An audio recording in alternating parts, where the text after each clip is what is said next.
Hello, hello. Welcome to another episode of the Funky Marketing Podcast. This time we are doing something a little bit different. We are starting with Funky Marketing Top Voices, and today I have a pleasure to interview the first person from the list. So I hope I pronounced it right, like Sara Pion. Pion, you were so close. Pion. Yeah. In Serbia, we basically pronounce everything as it is written. So sometimes it can be. If no one gets it right, it's totally fine. Celine Dion really ruined the pronunciation for us, so it's all good. Yeah. Maybe that was it. So we kind of we will do this a little bit different than how we do it usually on the Funky Marketing Podcast. So we have a list of set of questions that we want to go into and kind of go a little bit deeper than just like marketing, than just business. And so we're going to start from the childhood, but first, Sarah, please introduce yourself. Tell the world who you really are. Okay. Hi, I'm Sarah. I live in Boston. I was born and raised like right outside of Boston, so we call ourselves massholes. I'm just, a big East Coast girl. Went to college in upstate New York, then came back down. One of three girls. I'm the middle child. I have an older sister and a younger sister, and have been doing marketing for like 3 years, maybe a little under 3 years. And yeah, I've been liking it. Nice, I like it. I think you're familiar to me from that period when you were in Drip. Yeah. So I worked at Drift for almost 3 years, and now I'm over at Alice.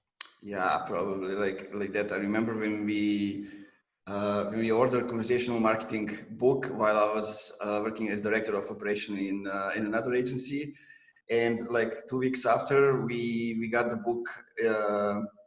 That one scale. It one scale.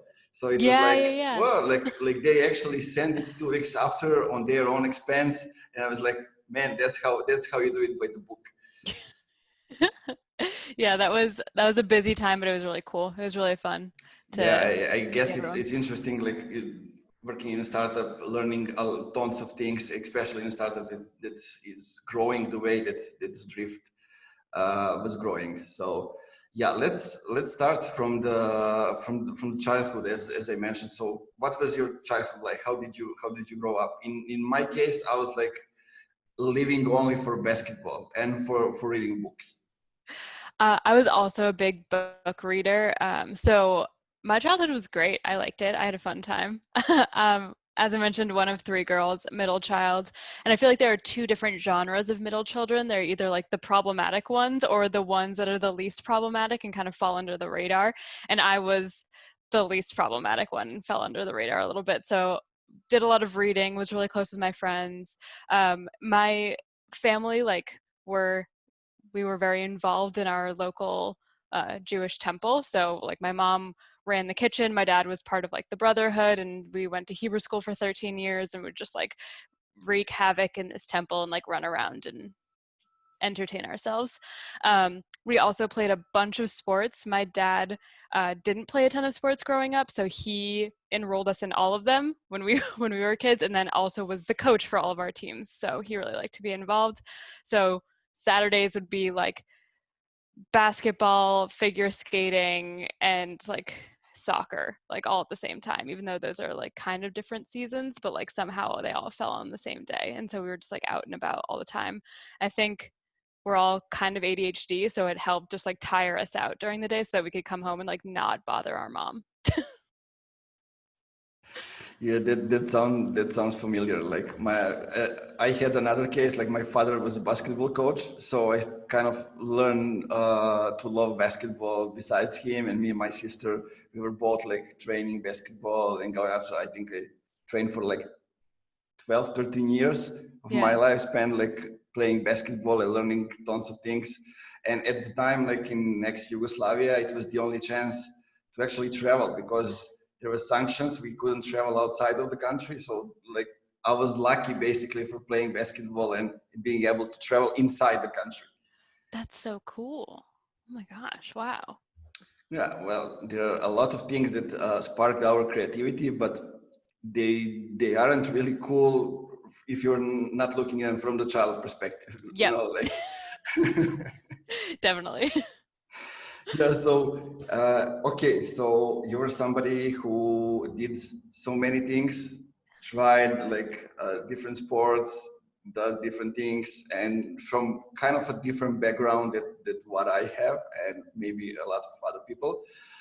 In that way. So, what was your first job? Actually, it doesn't have to be like full time, but when did you actually earn something, sell something, or like involved in anything? Yeah, I think in eighth grade I started babysitting. We were big camp kids, which goes along with like getting out of the house so that we don't bother our parents. And so we were always around kids that were younger than us. And like I have a younger sister, so I started babysitting like her friends essentially when I was in eighth grade. And then there was like the temple community who everyone had a bunch of young kids, so like ended up just babysitting like a few different kinds of families. That was like my first job where I like got paid, and I remember my dad like sat me down and taught me how to budget my money now that I was earning it. So then I like bought myself my own laptop. It was like a tiny like netbook, $300, like one of those things where you can like only, it was kind of like pre-Chromebook. It was just like small and like kind of shitty, but like I got to pay for it all by myself, and my sisters didn't get to use it because it was mine.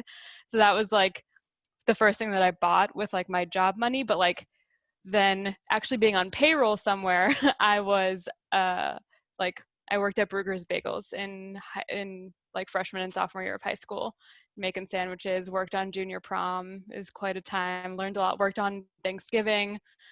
All the things that you learn in food service, I started in Bruegger's, and then like worked in restaurants through high school and college as well. Just once you start working, you can't stop because now you learn like, or at least this is what my parents taught me, of like once you start making money, you're responsible for paying for like your phone bill or for whatever. So like if you didn't have a job, you had to dip into your savings to pay for those things. So yeah, once we started babysitting, we didn't really stop working.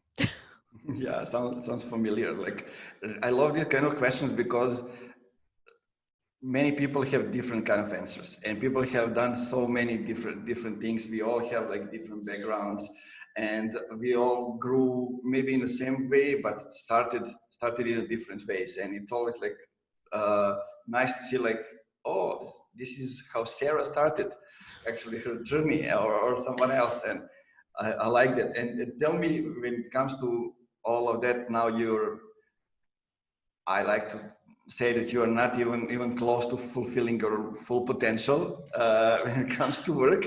But what were some of the tough things that you experienced during your growth? I think my parents did a good job of like teaching us work ethic, uh, of like you need to go do a job and perform it well. Like it doesn't matter what level you are, just go and do it. And I think working in like the food service specifically taught me a sense of urgency of like you're not really working on your timeline, you're working on someone else's timeline, specifically the customers.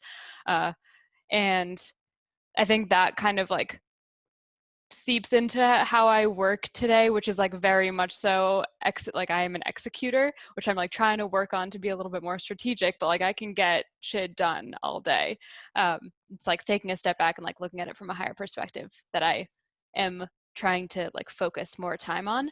I think also just like that empathy that comes with dealing with people's food.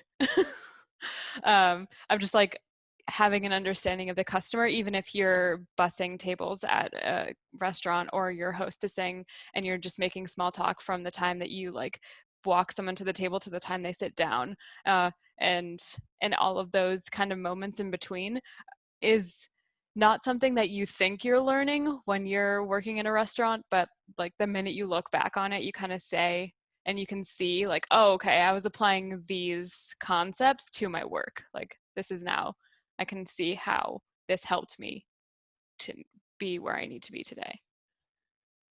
I love that. I love that. I mean, I used to think, I used to see actually how some of the things that I didn't even connect to working in the business environment can be implemented. And like my background is in non-formal education and like non-profits.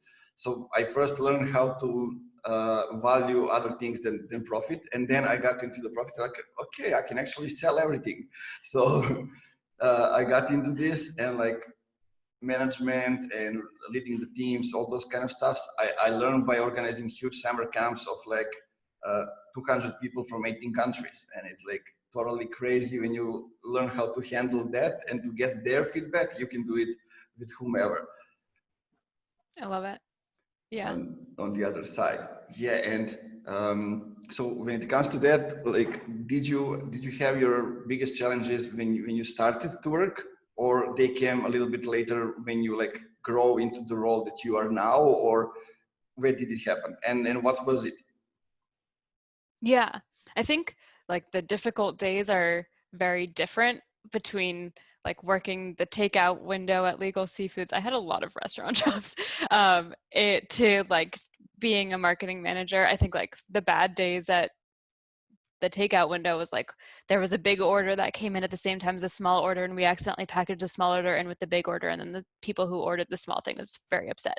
Versus today, I feel like my challenges stem mostly from knowing where I want to be and the impatience that comes with that of I want to do that thing, and I know that there are 17 steps in between where I am now and getting to that thing, and like why can't I just be doing that thing right now? But also then encountering those 17 things that I need to do and figuring out that they're way harder than just saying them out loud and actually having to execute on them.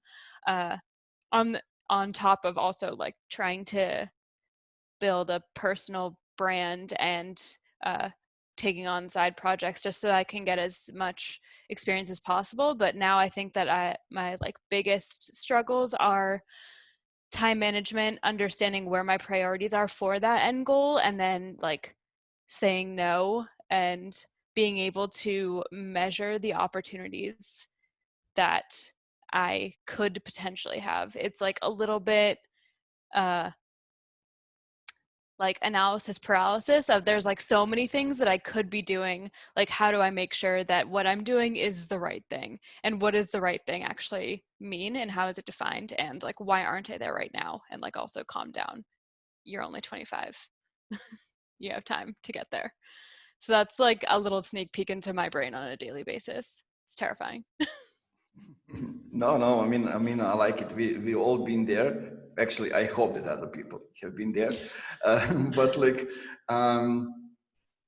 one thing I'm interested in, like when you say you're doing a lot of things, I guess you're sharing all those new learnings and things that you are learning with other people from your team or around you or wherever. Um, do you have a problem with expecting something out of them when you do it? Let me just give you a background. Like when I first became the GM, I was the last one that came into the company, like 15 people at the time, and uh, I did it because I did more than the others. I shared every step of my way with the others, but when I became GM, I needed to get that mindset that not everybody wants to be leaders or wants to be where I am, but they just want to work like 8 hours, go home, do a decent job, and that's okay in some cases. Like that triggers other questions like, do you want them in the company or no, based on your goals? But from their perspective, that's just perfectly fine.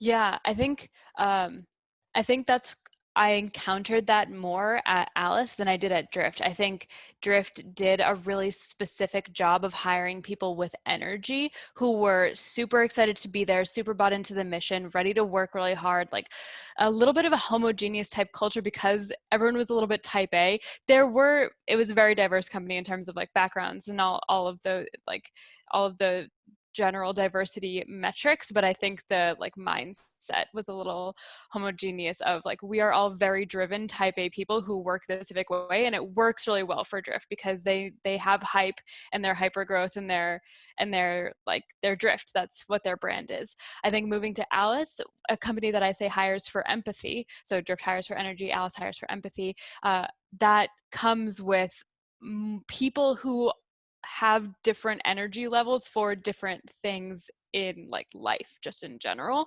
And so it might not be their work properly that gets them fired up, but it's what they do for DE&I, or what they do in relation to being a working parent, and like sharing how that flexibility affects their life, or inflexibility affects their life. There are different like things that pump these people up.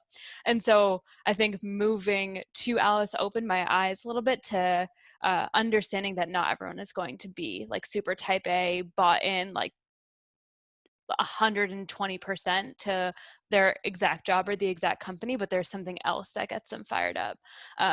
And like figuring out what that is so that you can relate to them from 9 to 5, but also so that you relate to them more as like a person. You can like empathize with them, and also understanding that like maybe working isn't like the end all be all, and that's probably healthy. And so I think Alice helped teach me about like that. I feel like I learned a lot at Drift, but I got to apply the learnings at Alice. So I was like ingesting a lot of like lessons and teachings, and I'm putting them into practice at this new company. Like getting to the next step. I love it. Again, actually applying. Thank you for sharing this. I really love the way you compared like what it was like in Drift, what it is now at Alice. And I mean, different companies hire for different reasons, and we need to accept that. And also one thing that comes to my mind is there is just that amount of people who are A players in the world. Like most of the people aren't A players, not even B players. So, but they have some things that that they're good at, and some things that we just need to emphasize. And if we can fit them in the team, they will even sometimes give more than the A players can give. Depends on a mindset, and also the empathy that you said.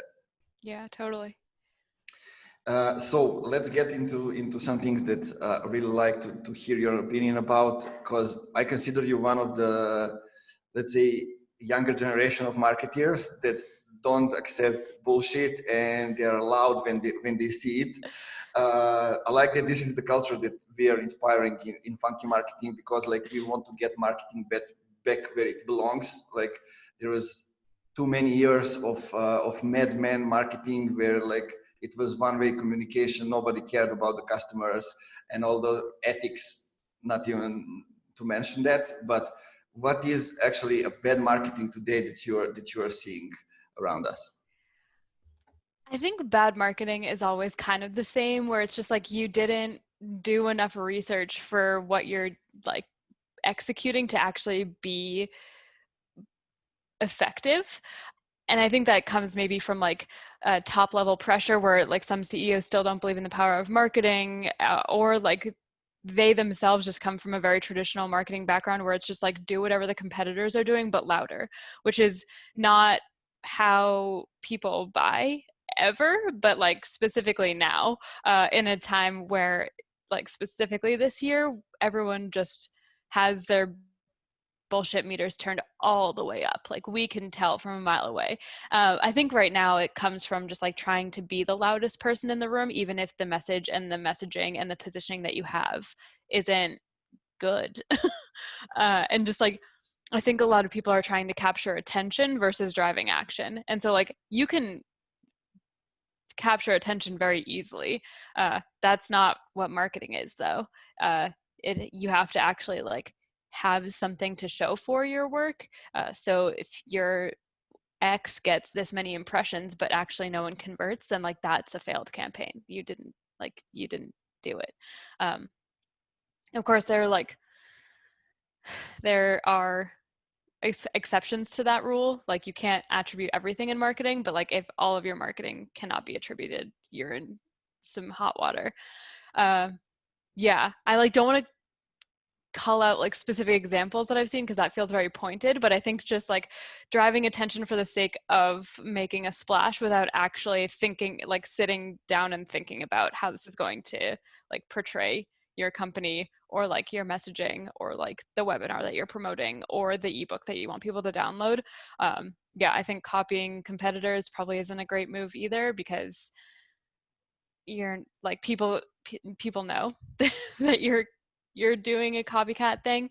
I think, yeah, the traditional way of doing marketing is just boring or like doesn't actually drive action or is full of so many buzzwords that no one actually knows what you're saying. I think now marketing should be like clear, concise, authentic, which means that you're not pretending to be anyone else. You're just being you and the company that you are from and are associated with, and like working out loud. Like you can look up anything at this point. If you share your work outwardly, you're going to be in a better spot, just like in the market, but also like for your customers so that they know what you're working on. If everything's a secret, then people are going to lose interest. Great. So many gems over there. I hope you guys are like using your pencils and writing things down or typing in. I'm like the writing guy.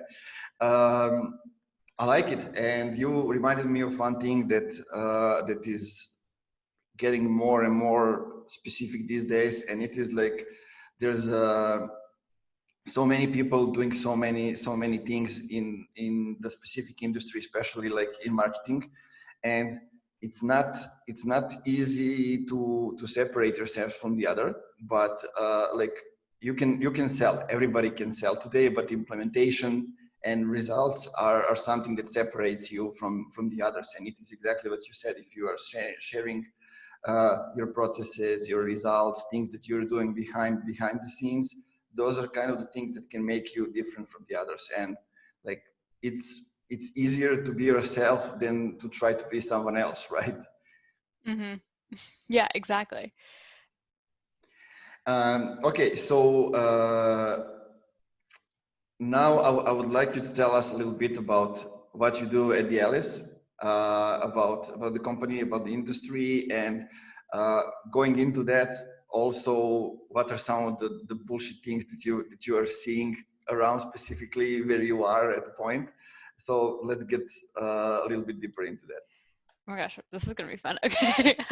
So I am the brand content manager at Alice, which is a very like marketing-y type title, but essentially it's creating content that amplifies and opens the top of the funnel. So whether that be running our social media and making sure that we have a really specific voice on social and people can recognize our posts from other people's, or it's customer stories, customer reviews, and like customer marketing, which is just like making sure that our customers are in a good spot, helping create content for the customer success managers to enable their customers, but also like sitting down with the successful ones, hearing their story, telling their story, and then also amplifying our customers. So we have like a customer appreciation and recognition program. Every week we highlight a member of our customer base, but not who they are from 9 to 5. Our whole thing is the 5 to 9. So like, what do you do outside of work that makes you you? Because you bring your entire self to work, not just the 9 to 5 part. So that's just like a fraction of what happens. Like generally there's just like an event or an original series or something along those lines where I help with like the coordination and the planning, and then what we do after with that content as well, and how we repurpose it and distribute it organically. And so what Alice does is we call ourselves a personal experience platform that focuses right now on gifting. So we all have received direct mail. We all have sent direct mail. We've all have hopefully packaged the direct mail to feel the pain of why you want to buy a direct mail vendor. But we take a kind of different approach where you don't send us inventory and we don't warehouse it for you and we don't package it for you. Instead, you tell us who you want to send a gift to, and we research them with like human augmented AI, and we scrape their social profiles with interest tags, and then we propose gifts in our marketplace of 30,000 merchants and say, we think that this person would appreciate this because of X, Y, and Z. And that kind of helps you create a more personal relationship with the people that you want to do business with, instead of sending people branded company swag as a first sort of moment that you want to create with them. Send them like dog bowl because they have a dog, or send them like a kiwi box because they're a working parent at home with their kids and they need something to entertain their kids, or send them like an Etsy necklace because they really like Schitt's Creek and they know, you know, that Alexis wears the same necklace, whatever. That was very specific. But that's kind of where the platform differentiates itself from other direct mail vendors, where you send a fulfillment and warehousing company your swag, your custom gift that you're going to send to every single person in this list, and they send it out for you. Whereas we're kind of more on the lines of like, you tell us who you want to send a gift to, and we'll tell you how to create a personal experience for that person through email and after, because you have all of these talking points. So it also takes a like power of choice sort of view, where you get an invitation to receive a gift. You can then like digitally see the gift that that person wants to send to you and either accept, exchange, or donate the dollar value. So it all kind of stems from having a recipient experience, and like a recipient first experience to direct mail, whereas like all traditional direct mail vendors focus on the sender. And we are like, okay, but who's actually receiving the gift, and don't you want them to enjoy the process? That was a very long-winded answer of what we do. But the bullshit, a very detailed one. very And detailed. yeah, I like you explained perfectly how we can use AI and customers first thinking to actually do something good for the people and help them. I mean, that's at the end something that we all want to do. Yeah, for sure. I hope at least. I hope so too. I think the second part was like the BS that I see in this industry too. And I think it's just like marketers being so set on the theme of their campaign of like, we're going to do this dinner at the MoMA. There's going to be a telescope in the room. And so we're sending everyone mini telescopes as the gift, like as the invitation to this event. It's like, does the CMO that you're inviting to this event need a mini telescope?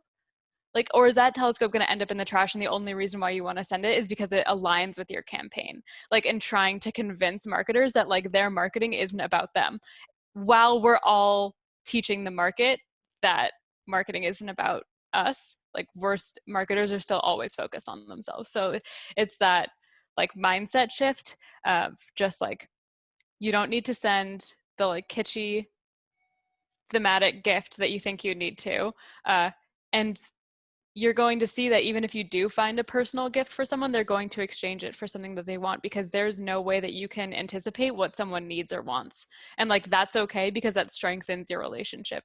And so it's a lot of just like marketers, like, it's okay if someone doesn't like your marketing because you're learning. Like, now you learned more about them. Like, apply those learnings, make it a little bit more personal the next time. Like, use that information that you learned in your outreach to them of like, oh, you didn't want this, instead you wanted this. Like, are you interested in this thing, or are you going to see these people, or are you going to like see this sports game, like whatever. Yeah, just like reminding marketers again and again and again that it's not about them.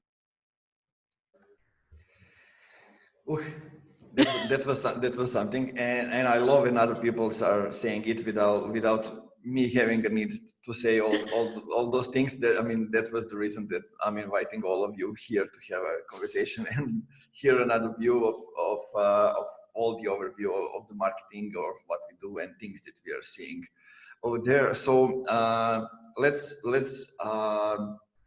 we're closing to the end, and there is also one thing I would like to discuss more, and it is like, if we have a topic outside of the work that we need to discuss more, what would it be? Like, looking at what you're all about, what you're talking about, maybe it's food, or it is something else. Like on this podcast, or like in the world, or like in B2B tech, what should we be talking about more? Like, anywhere, whatever comes to your mind. We are free people here. Just freedom of speech is something that we are supporting. I mean, yeah, food. What that's like in my Twitter bio, I think is just like I'd rather talk about food. I think also just like talking about not really a concept or not really like a topic, but a concept of like finding that thing that lights you up that's not your work. And like enough with the small talk, like ask people like what's lighting them up right now, or ask people like what they're working on the side, or like what do they do on the weekends that just like makes them never want to have it be the weekday. And I feel like it's really hard to have hobbies when you're an adult and you're very focused on your career, but like even uh, going and doing a workout, because that's the only way that your mind gets turned off, like all of those things where it's like, oh yeah, everyone can talk about doing like mindfulness and meditation, but when you're ADHD it's really hard to sit still. And so like for me, doing a workout turns my mind off and I get really like pumped about different things, different like workout routines, or like the like new memoir that I'm reading. Like I don't like reading business books. They're so boring. They're so unapplicable. Like I don't find joy in reading like business books. So I think that we should just like talk more about the stuff outside of our jobs that gets us pumped, because that makes us a whole person, because we're not all just our titles. Totally agree. I mean, I'm not reading business books either because I figure out like there is one point in each book that's different. Like 80% of them are kind of the same. They're using the same metrics, but same templates. But also, like when it comes to reading, I tend to read like more comics. For me, this is something where I like learn how to write copy, how to set up the scene, how to set up the expectations, what happens when the other person joins the conversation, those kind of things. And I didn't even Yes. realize it like until recently. Yes, that's so cool. Like that's really exciting. That's really interesting. I feel like finding those lessons and being able to apply them to your 9 to 5 is awesome. It just like puts the cherry on top of the fact that you enjoy doing those things. And it can flow into like the other 3/4 of your life or like half of your life. Yeah, exactly. I mean, we are spending so much time on the work, like going to work, getting back to work. I mean, now when it's pandemic, like we are actually not going to the office. But anyway, I was when I was starting to let's say learn how to accept the attention and those kind of things, like building the brand and being the face of the company. Like I felt that I need to do something outside of work just to get familiar with that. So like at, at the time my boss bought a huge like Jeep, and I said, okay, I need to do something else, but on a smaller scale. So I bought a bicycle which is like unique here in Serbia, like a cruiser, and Yeah. going around the city, people are having all eyes on me. So and I was like, yeah, and when there is a panic, when I need to be at my best, like, okay, I'm used to that, so I can be more natural and like not kind of getting stuck in what I should do right now, because like attention is here, I'm living with it, so let's do it. Yeah. That's so cool. Oh my gosh, have fun. It's interesting, and also like I mean, having a river also helps, like or a lake or a sea or wherever it is, like when Yeah. you can just relax and let the water take away your thoughts and all the problems, worries, and everything that's Yeah. present out there. As crazy as it sounds, I started to enjoy running, which a lot of people are like, what? Uh, but when it was like lockdown and we really couldn't do anything besides like take a walk outside, I started running a lot. And we have a river in Boston. We also have the ocean, but it gets really windy. So I was stuck to the river, just like running like around this river. Not like it turns my brain off. I could listen to a podcast or I could listen to a business book because I don't like to read them, but I'll listen to them. That's fine. But it's just like turning, finding something that's like meditative, even if it's not sitting and meditating, but or it like helps you like think more clearly, or like always had to stop and like whip out my notes and be like, oh my God, it just came to me. Like one of those things where like the ideas happen when you're not like racking your brain thinking for ideas or looking for ideas. Exactly. I'm like, I can't wait for the like New Year's vacation because like when this happens, a lot of business idea are coming up because I actually try to get away from the business and then they come Yeah. up.